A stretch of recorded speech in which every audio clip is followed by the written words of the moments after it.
Okay, I wanted to review the greatest integer function. For example, if you had this function, f of x equals this, the greatest integer of x. What does that mean in terms of a graph?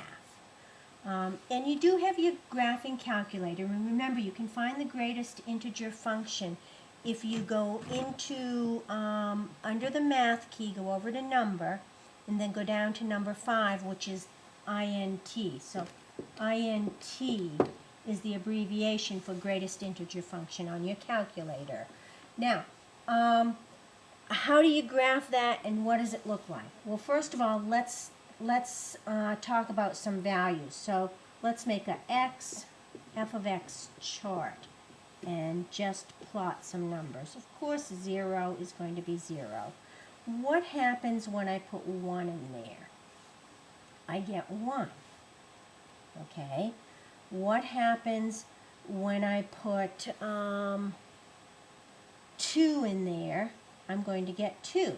But what happens between 1 and 2? What happens at 1.1? What happens at 1.9? And basically, what the greatest integer function means is to take the greatest integer less than this number. So what's the greatest integer less than 1.1? It's 1.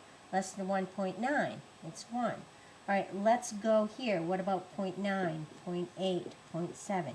What's the greatest integer less than 0.9? I hope you guessed 0.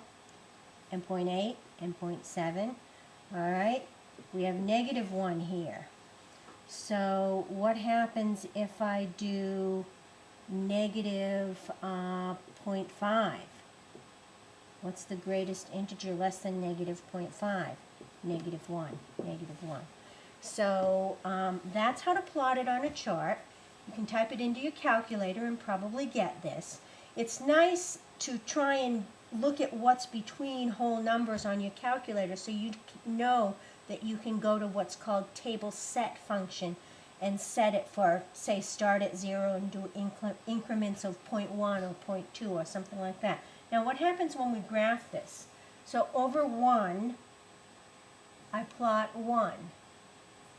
Over 1.1, I plot 1. 1.2, I plot 1, all the way until I get over to 2, and then I jump up and put 2 there.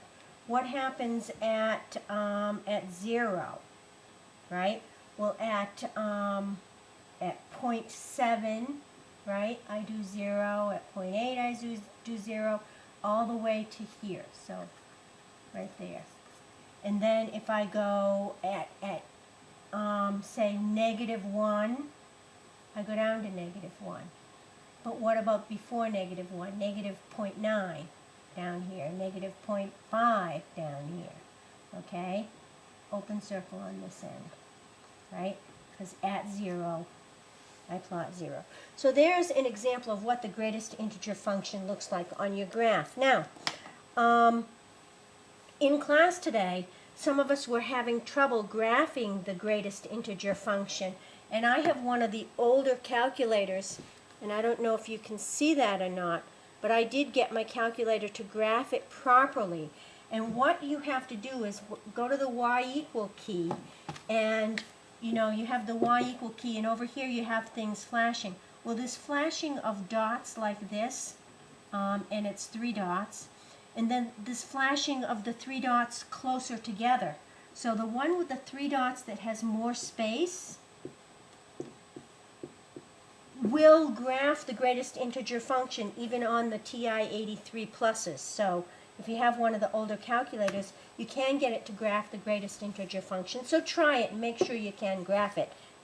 I just wanted to add one little reminder on the greatest integer function is when you're graphing it, you remember the shot of the graphing calculator did not show these open circles.